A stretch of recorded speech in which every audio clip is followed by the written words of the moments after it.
ഒരുപാട് ചോദ്യങ്ങൾ BJP-യുടെയും കോൺഗ്രസിന്റെയും ഒക്കെ ഭാഗത്തുനിന്ന് ഉയർന്നു വരികയാണ് സ്റ്റേഡിയം നവീകരണവുമായി ബന്ധപ്പെട്ട്. ഇതിനോടകം ചില കാര്യങ്ങളൊക്കെ അവിടെ നടന്നിട്ടുണ്ട്, അതിൽ മരം മുറിച്ചിട്ടുണ്ട് എന്നതുൾപ്പെടെ വിവാദങ്ങൾ വരികയാണ്. എന്താണ് ഇതിൽ അഴിമതിയും തട്ടിപ്പുമുണ്ട് എന്ന് കോൺഗ്രസ് പറയുന്നു. ഈ കരാർ വ്യവസ്ഥകൾ എന്താണ്? GCDA ഇങ്ങനെ ഒരാളുമായി കരാറിൽ ഒപ്പിട്ടത് എന്തുകൊണ്ടാണ്? എന്ത് വിശ്വാസ്യതയാണ് ഈ സ്പോൺസർക്കുള്ളത്? തുടങ്ങിയ ചോദ്യങ്ങളെല്ലാം ഉയർന്നു വരികയാണ്. ഇതിനൊക്കെ മറുപടി പറയേണ്ടതുണ്ട് GCDAക്ക്. ഇപ്പോൾ അടിയന്തര യോഗം ചേരാൻ പോകുന്നു.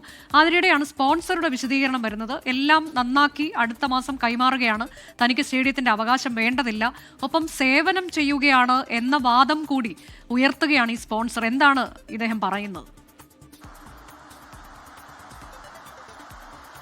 അനുജ, കേരളത്തിന്റെ സ്പോർട്സ് മേഖലയ്ക്ക് ഒരു 70 കോടിയുടെ സമഗ്ര സംഭാവന എന്നുള്ളതാണ് സ്പോൺസർ ഇപ്പോൾ പറഞ്ഞു വെച്ചത്. അതാണ് അതിൽ നിന്ന് വായിച്ചെടുക്കാനുള്ളത്. അതല്ലാതെ ഇതിൽ നിന്ന് എനിക്കൊരു ലാഭവുമില്ല എന്ന് അദ്ദേഹം പറയുന്നു. ഒപ്പം ഇന്ന് ഉയർന്നു വന്ന പ്രധാനപ്പെട്ട ആരോപണങ്ങൾ, സംശയങ്ങൾ, ഈ സ്റ്റേഡിയം സ്പോൺസർ കീഴടക്കാൻ പോകുന്നു അല്ലെങ്കിൽ അദ്ദേഹത്തിന്റെ കൈപ്പിടിയിൽ ഒതുക്കാൻ പോകുന്നു എന്ന തരത്തിലുള്ള ആശങ്കകളാണ് കോൺഗ്രസ് നേതാക്കളടക്കം മുന്നോട്ട് വെച്ചത്. അതിന് പ്രധാനപ്പെട്ട കാര്യം, ഈ സ്റ്റേഡിയത്തിന്റെ നവീകരണ പ്രവർത്തനങ്ങൾക്കുള്ള പണം പൂർണ്ണമായും മുടക്കുന്നത് ഈ സ്പോൺസറാണ്. സ്വാഭാവികമായും GCDAയുടെ കയ്യിലിരിക്കുന്ന ഒരു സ്റ്റേഡിയമാണ്. ആ സ്റ്റേഡിയത്തിന്റെ ഒരു സ്വകാര്യ വ്യക്തി പണം മുടക്കുമ്പോൾ പിന്നീട് ഈ സ്റ്റേഡിയത്തിന്റെ ഒരു അവകാശം അല്ലെങ്കിൽ ഏതെങ്കിലും തരത്തിൽ അയാൾക്കൊരു ക്ലെയിം ഈ സ്റ്റേഡിയത്തിൽ ഉണ്ടാകാനുള്ള സാധ്യതയുണ്ട് എന്ന വാദങ്ങളാണ് ഹൈബീഡിനടക്കമുള്ള ആളുകൾ മുന്നോട്ട് വെച്ചത്. സ്പോൺസർ വ്യക്തമാക്കുന്നത് 30-ാം തീയതി വരെ, നവംബർ 30-ാം തീയതി വരെയാണ് ഈ കരാർ തനിക്ക് സ്പോർട്സ് ഫെഡറേഷൻ ഓഫ് കേരളയുമായി ഉള്ളത്. 30-ാം തീയതിക്ക് ശേഷം ഈ സ്റ്റേഡിയം താൻ അവർക്ക് തിരികെ നൽകും. അതിനുശേഷം ഒരു ദിവസം പോലും ഈ സ്റ്റേഡിയം വെക്കില്ല. ഇനിയിപ്പോൾ മെസ്സി വന്നാലും ഇല്ലെങ്കിലും ഈ സ്റ്റേഡിയത്തിന്റെ നവീകരണ പ്രവർത്തനങ്ങൾ നടക്കട്ടെ എന്നൊരു നിലപാടിലേക്ക് പോകുന്നു. പക്ഷേ ആ നിലപാട് വളരെ അങ്ങേയറ്റം സംശയാസ്പദവും ദുരൂഹതവുമായാണ്. ഒരാൾ എങ്ങനെയാണ് 70 കോടി, അതായത് ഇതുവരെ ഇല്ലാത്ത ഒരു സ്പോർട്സ് സ്നേഹം ഇപ്പോൾ പെട്ടെന്ന് എങ്ങനെ വരുന്നു എന്ന ചോദ്യമാണ് പൊതുസമൂഹത്തിൽ നിന്ന് ഉയരുന്നത്.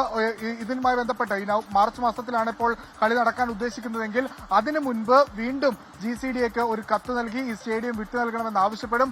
ഇനിയിപ്പോൾ GCDA സ്റ്റേഡിയം വിട്ടു നൽകാൻ തയ്യാറായില്ലെങ്കിൽ ഈ ശ്രമം ഉപേക്ഷിക്കുമെന്ന് അദ്ദേഹം പറയുന്നു. മെസ്സി വരുമോ ഇല്ലയോ എന്ന ചോദ്യത്തിന് ഇനിയിപ്പോൾ അർജന്റീന ടീമിനെ ഒന്നാകെ കൊണ്ടുവരാൻ പറ്റിയില്ലെങ്കിൽ താൻ മെസ്സിയെ കൊണ്ടുവരാനുള്ള ശ്രമത്തിലേക്ക് പോകും എന്ന അങ്ങും ഇങ്ങും ഇല്ലാതെ എല്ലാ കാര്യങ്ങളും അങ്ങോട്ടും ഇങ്ങോട്ടുമൊക്കെയായി മാറ്റിപ്പറയുന്ന സാഹചര്യമാണ് ഇപ്പോൾ ഉള്ളത്. ഈ നിർമ്മാണ പ്രവർത്തനങ്ങളുമായി ബന്ധപ്പെട്ടുള്ള പരിപാടികൾ, അതായത് മരം മുറിച്ചതുമായി ബന്ധപ്പെട്ടുള്ളതാണ് ഏറ്റവും പ്രധാനപ്പെട്ട ആക്ഷേപം ഉന്നയിക്കുന്നത്. ഹൈബീഡിൽ ഉന്നയിച്ചതുപോലെ തന്നെ ഗുരുതരമായ അനുമതികളൊക്കെ വേണ്ട ഒരു കാര്യമാണ് ഈ മരം മുറിക്കൽ, പ്രത്യേകിച്ച് റോഡ് സൈഡിൽ നിൽക്കുന്ന മരങ്ങൾ. അത്തരം അനുമതികളൊക്കെ പാലിച്ചിട്ടുണ്ടോ എന്ന് ചോദിക്കുമ്പോൾ എല്ലാ അനുമതിയും തനിക്കുണ്ട് എന്നാണ് അദ്ദേഹം വ്യക്തമാക്കുന്നത്.